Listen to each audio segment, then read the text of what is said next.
Hey, everybody. Welcome to Moment of Clarity. Thanks for joining me. Today, I've got Abby Martin on the show for you guys. Most of you know Abby Martin.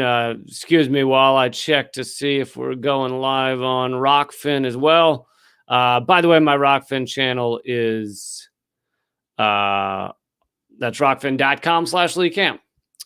But okay, welcome everybody. Abby Martin, incredible journalist, awesome person. Used to host Breaking the Set on RT America. Now has Empire Files on. You can watch it on YouTube. And yeah, does incredible work in many ways. Also, documentary filmmaker.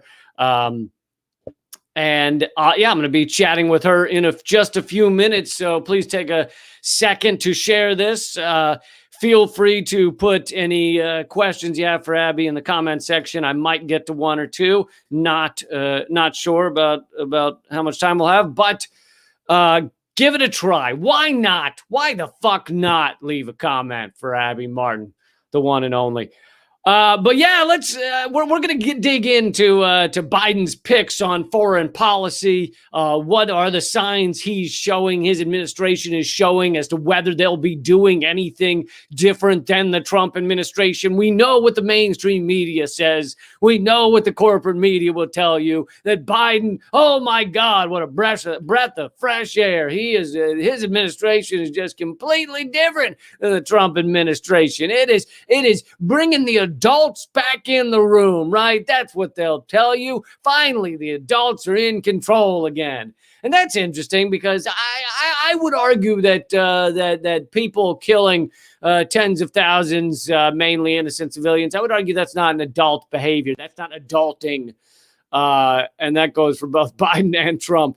This is not adult behavior they've been showing us. But yeah, so we're going to dig into that. We're also going to get into Afghanistan, and anyway, a lot of stuff. So, without further ado, your friend and mine, Abby Martin. What's up, Lee? Hey, Abby. What's going on, man? How you doing? Great. Great, all things considered. The top secret reason that I actually created these live stream interviews is so I can hang out with my friends again. So I like the new backdrop. Thank you very much. Yes. It's our cool. I'm not going to reveal how we did it, but yeah, it's pretty sweet, dude. The new background for Empire Files. Yeah. So what's up, dude? How's DC? DC? I don't know. It's the insurrection come to life. It was weird. I was, as you would know, I was a mile away from all that going down. And I was like, I think I'm going to leave the studio. I think I'm going to head home for today because, our whole system seems to be collapsing. Take the rest of the day off. Unbelievable, dude. So I wanted to have you on to talk about the Biden administration, where it's headed. And today we got, I didn't watch any of it, but we got to see the grilling of Neera Tanden, one of your favorite people, I'm sure. I just can't I can wrap my mind around it because Biden is that bad. But the fact that he actually picked someone that's so universally loathed by like all sides of the political spectrum was pretty surprising. You got to give him credit for sinking to new lows that we never could have foreseen and really like sticking it to the Bernie movement overall. Yeah, I felt like that was a real sign to progressives and leftists and anybody left of kind of the corporate mainstream path. Just even if she didn't get approved, it was like just that pick showed what they thought of anyone outside of corporate America. And to run, does she have any experience doing even what she had been picked for, like running the budget or running this committee? That's like, why is she even doing it? It's just so weird. Doesn't she just troll Bernie people on Twitter all day? Like, I don't even know what she does at the Center for American Progress. That seems to be her main job. Yeah, it's just trolling anyone who supported Bernie Sanders. I guess she has experience with telling everyone that billions of dollars should go to Israel. So maybe that was what they needed. Yeah. Yeah, right, and telling people to cut Social Security and fight against minimum wage increase and advocate for Social Security cuts. So yeah, she'll fit right in. And that's the thing. It's like, is she confirmed? Like, what is going on? I just looked it up, and I don't think they've voted on her yet. Okay, okay. So at last I saw, she had not been confirmed yet. But yeah, And when Bernie asked her it's about it, she was like, "I'm sorry for my attack. I'm sorry for what I did." it is odd how much she sounds like a drunk college girl, and it's just like, I mean, I don't, I know that people will say that, you know, about, but it's like legitimately like,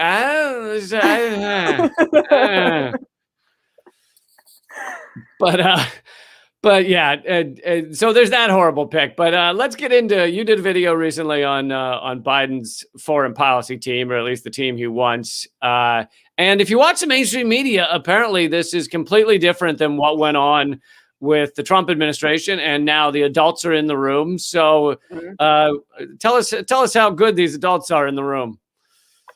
Well, it's real diverse. We got the first woman top spy, Avril Haines, a terrible person, and she's real nice. She's just a sweetie. Well, you know, all that matters is that you have either a woman or a person of color doing the exact same policies as was done by the white men that used to run things. It's such a cynical exploitation of identity politics in such a sinister way, to actually tout that the CIA is more diverse than ever and that we have the first Black Secretary of Defense. And it's just like, how is this going to change for the people being bombed and suffering at the hands of U.S. empire around the world? It's quite audacious and just disgusting. And it shows you how vapid really the window dressing changes are on the Biden administration when it comes to foreign policy specifically. So you have, as I mentioned, Avril Haines. This woman is essentially called like one of the nicest people in DC, which is interesting for all of the victims of the killer drone empire that Obama was deploying, because she was part and parcel with that. She was sometimes summoned in the middle of the night to actually sign off on these killer robots assassinations around the world. She also was complicit in destroying the evidence for torture, and essentially like said that Gina Haspel was a great pick. This woman was sadistically like involved in the torture program. John Kerry, who says that she actually like enjoyed the torture. So she was a real sick puppy there. And apparently Avril Haines just has nothing but praise for this woman. So it's super disturbing. They're all involved in like private, weird, shadowy front groups like Palantir. This woman's involved in this data mining corporation that's also like pegged for human rights abuses, from everything from ICE roundups to God knows what else. And then, of course, I mean, Antony Blinken, I think, is the main dude because he's the Secretary of State. He's taking over Mike Pompeo's role. Yeah, he is the new Mike Pompeo.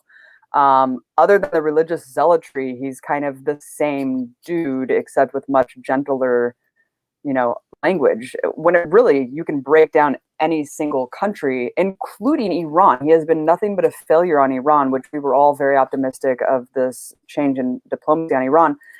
And what they're doing with that is just really destroying the negotiations right out of the gate, because he's basically not saying that they will remove Trump's sanctions, right, until Iran capitulates.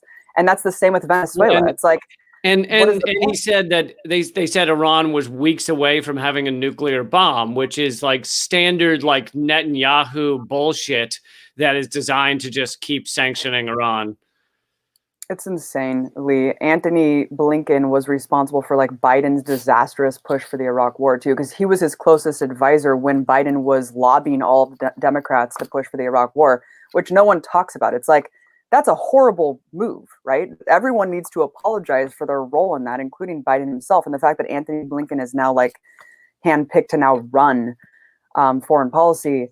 Right. They should all be in prison, not in office. Like, not only should you not be allowed to run for office, you should be locked up.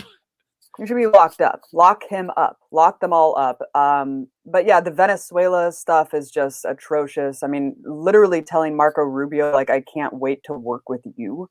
Out of all people in Congress, the most hardline regime change advocate who tweeted that lynch threat against Maduro.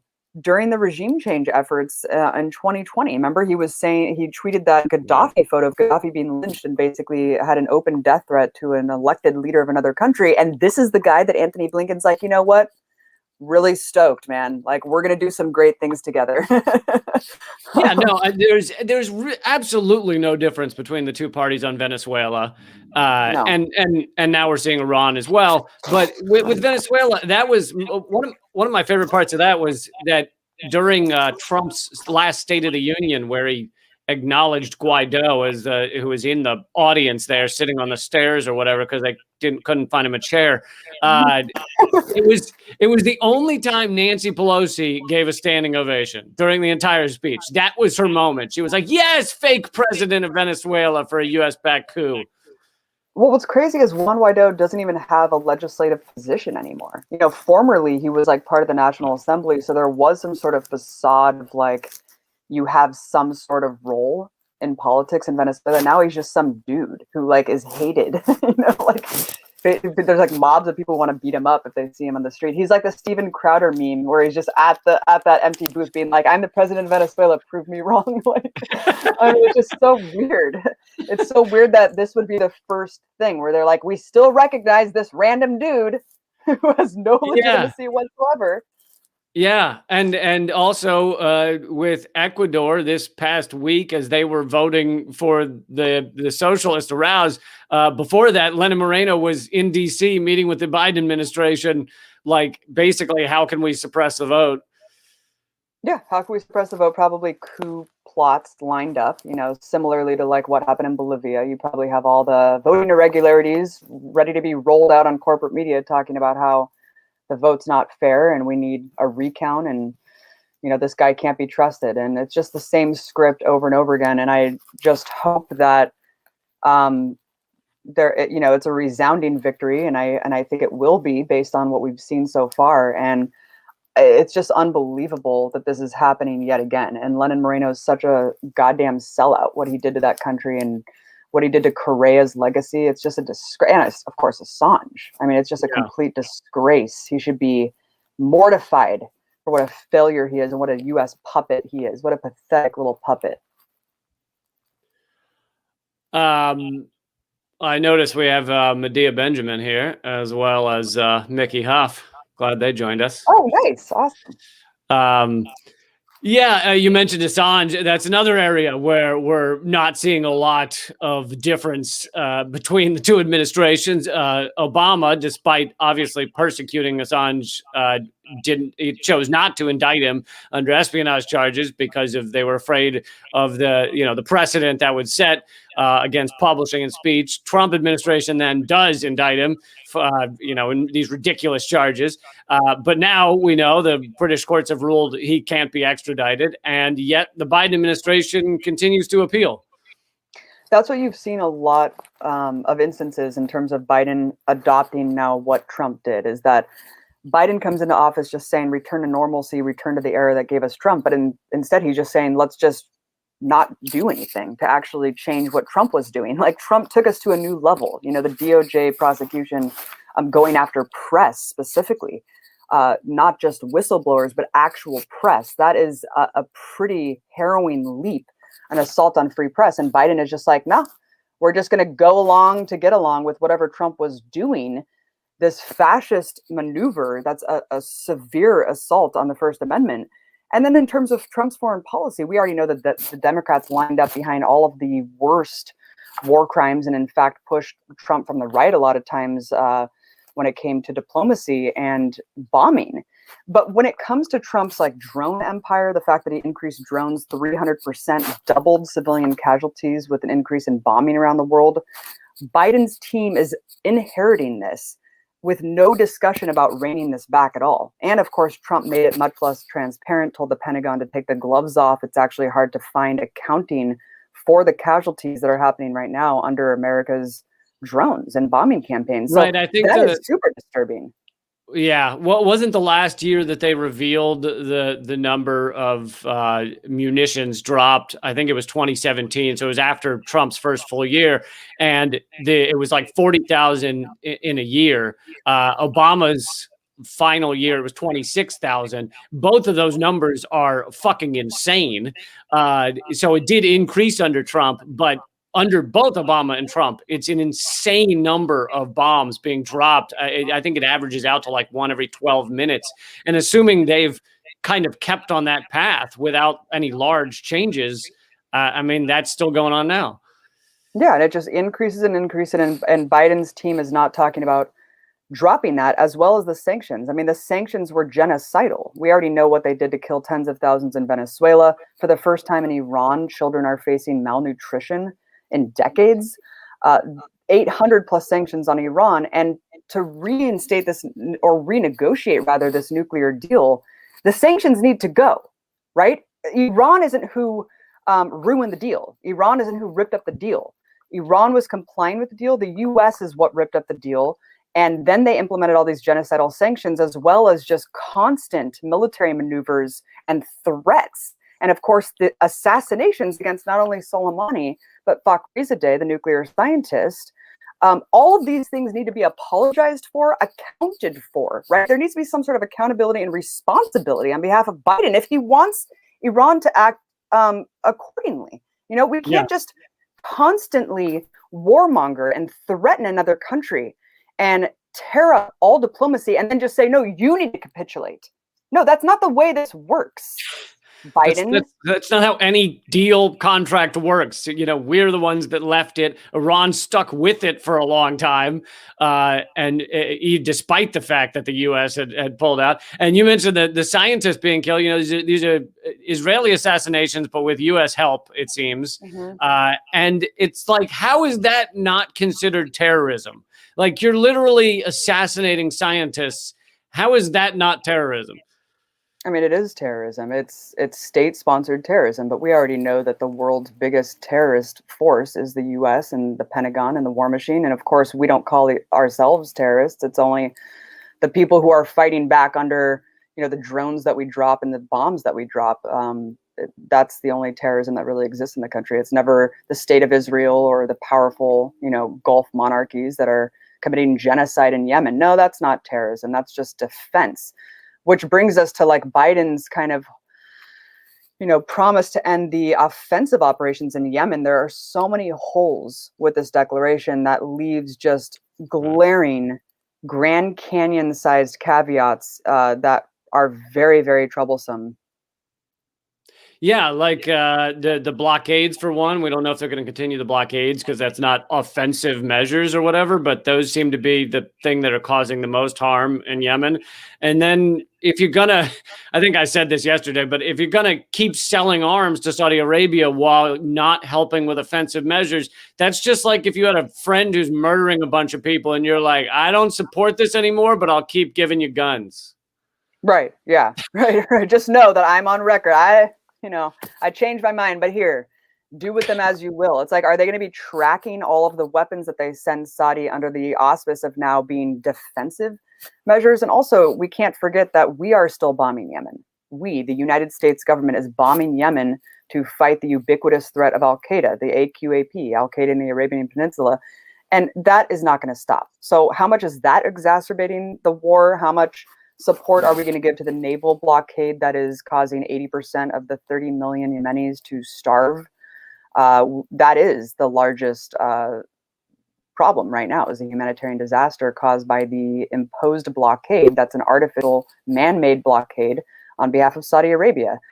This is a genocide, and yeah, Biden is being very, very vague of what this means. And he's also made clear that this is not going to stop the defensive support in terms of Riyadh and all of the border protection, acting as if Houthis are somehow trying to storm Saudi Arabia. That is not what's happening at all. So it worries me. I mean, this is the beginning. It shows that Biden is trying to signal to the anti-war base, because there has been such a strong pressure campaign mounted about this for good reason. And so Biden is definitely signaling that he is trying to placate this base, and we need to keep the pressure on, because without an unequivocal end to all military operations, the suffering will not stop. Yeah, well, at least we have Raytheon as the head of defense. I'm sure that'll help. He's recusing himself from all the deals about Raytheon Lee. It's all good, dude. He already said he's going to step down and not be a part of that. So I trust him. Right. Yeah. I want to talk about the also the censorship that's been going on all online. Yeah. So many left voices have been either demonetized or banned, or I mean, just heavily suppressed. I mean, the ability to actually get a video to show up on people's computers is increasingly impossible. I wanted to ask you though about a slightly different form of censorship, with your lawsuit in Georgia, right?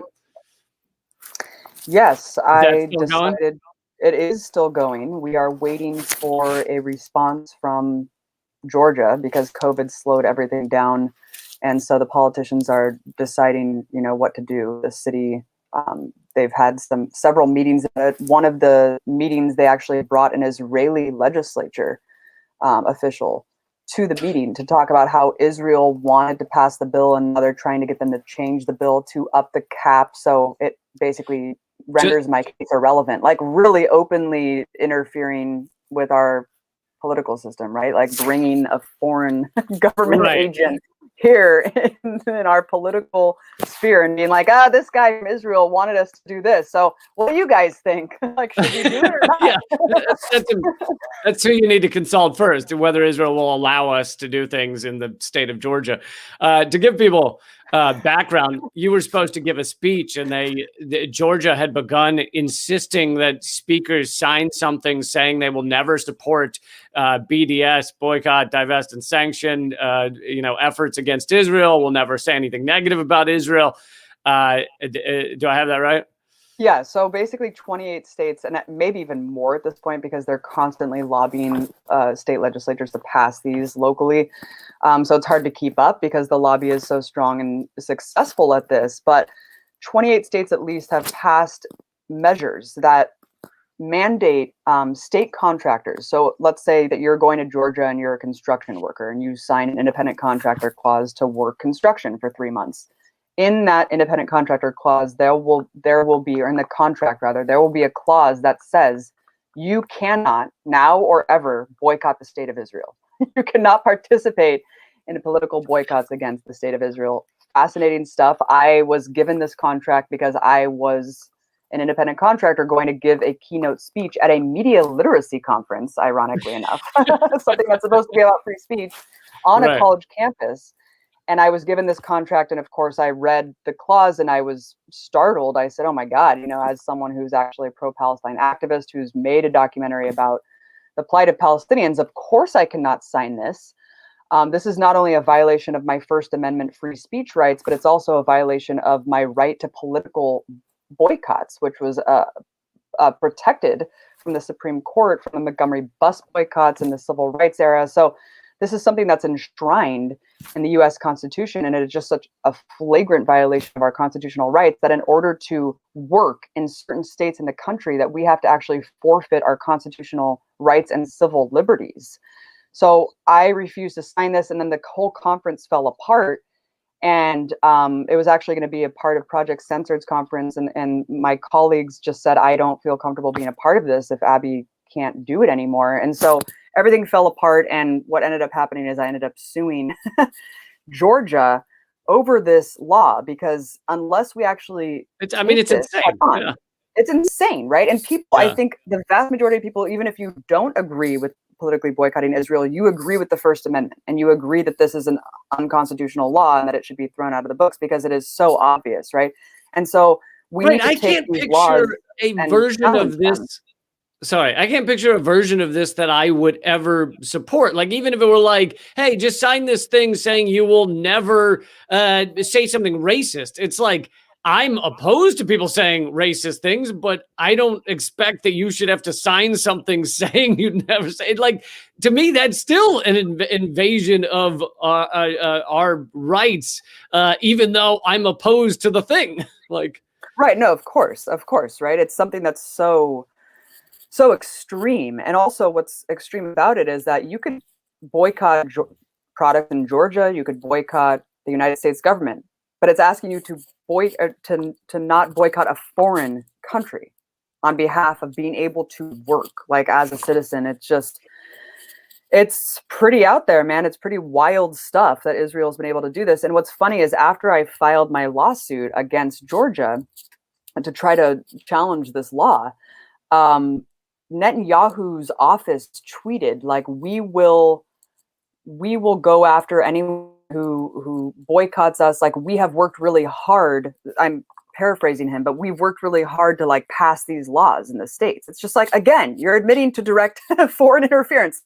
Again, can you imagine if, I mean, and also just replace the word Israel with like literally any other country.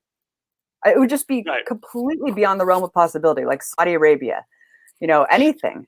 Russia. I mean, just think about Russia with the whole like Russia fear mongering that we live under.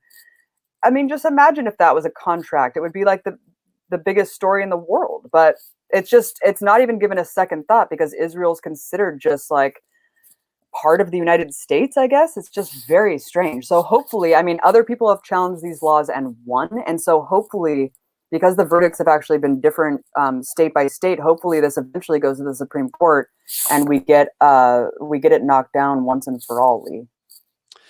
Yeah, I mean, it's such an assault on our rights. And as someone who's Jewish by birth, atheist by choice, I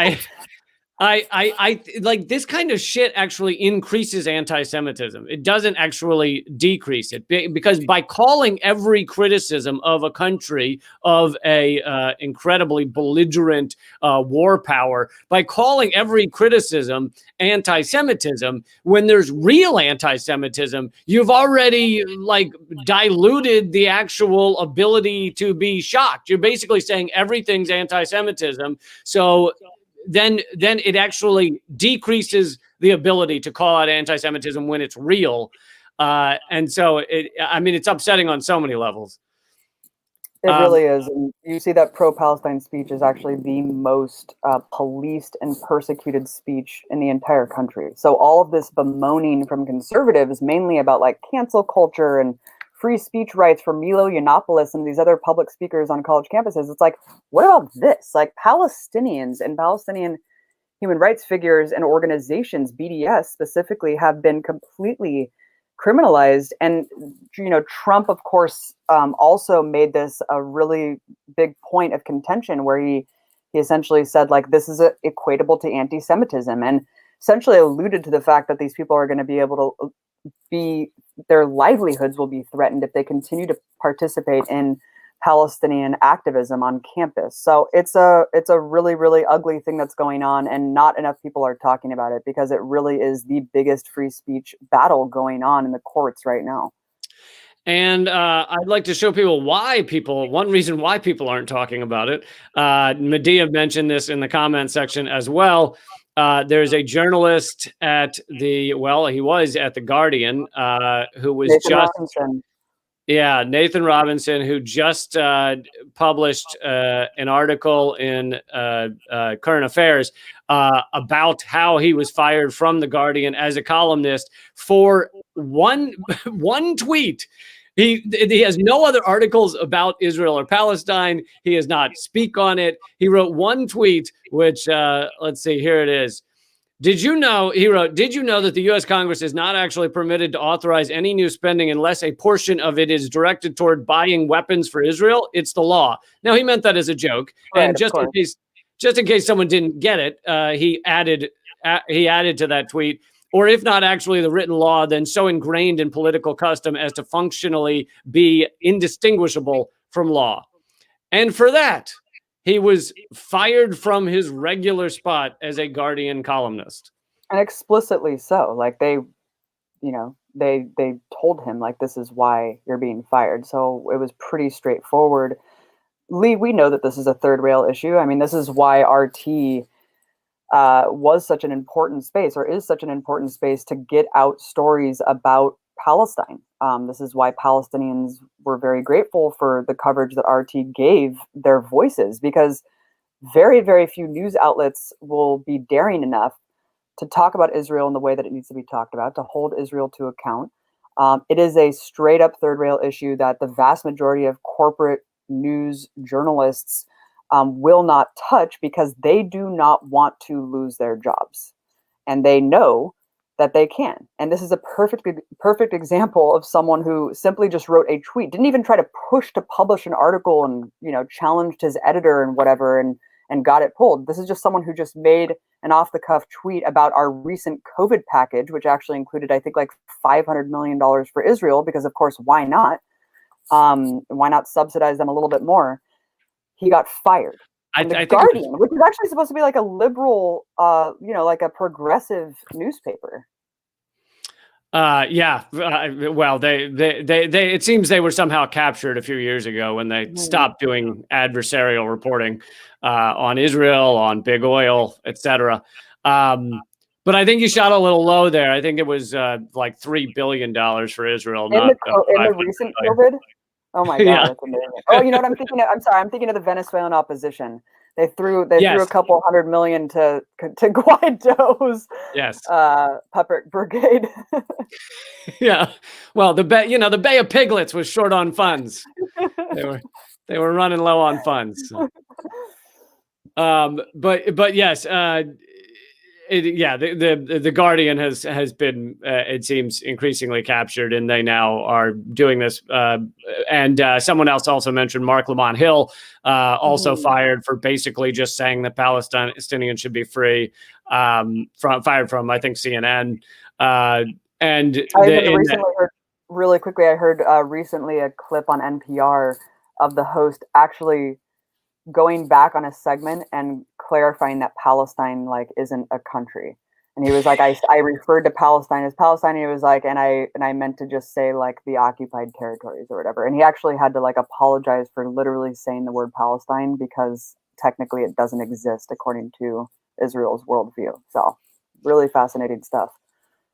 Oh, it's so fucking infuriating.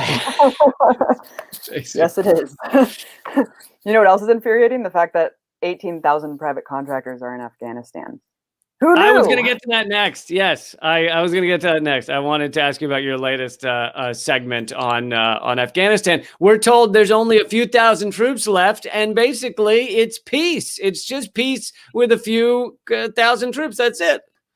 Peace. Yep. Taliban deal. Everything's all good. Yeah, apparently the Eric Prince deal went through somehow. I don't even know when this happened, because I was trying to find these numbers when we made this documentary on Empire Files that people should check out, called The Imperial Conspiracy about Afghanistan. But I couldn't find actual numbers. All I knew was that Trump, increased private contractors 60 to 70%, but it was really unclear what the final tally was until this new report came out a couple of weeks ago that dropped the bomb, that 18,000 exist today. That is a pretty startling admission. The most private contractors that had ever been there was 5,600 or something, and that was during Obama's ill-fated troop surge. And that was really controversial because that was a lot of private contractors. And then statistics came out that said twice as many private contractors had died than troops, which shows you these people are out there fighting. This isn't the people in the mess hall pouring gravy, restocking the Pepsi machines. These people are out there on the front lines taking the hits. And so really when you're looking at the numbers, it's actually around 30,000, because you have the 2,500 left by the Trump administration. You have 18,000 private contractors, and then you have around 10,000 NATO allied forces. So Australia, who also was just accused of committing horrendous war crimes in Afghanistan. And these are all under the command of U.S. generals there, Lee. So while Trump gets credit. Well, I was going to say, this doesn't even count the groups that The Intercept reported on, where it's basically it's Afghanistan people, but they're hired by our military, and they're committing all kinds of war crimes, just massacring people. So I don't even think that counts as our forces. They're just forces we put guns in their hands and say, go have fun. Yeah. So, but the bounties on the heads of Putin's given those bounties, or whatever the fuck. What was that story? Right.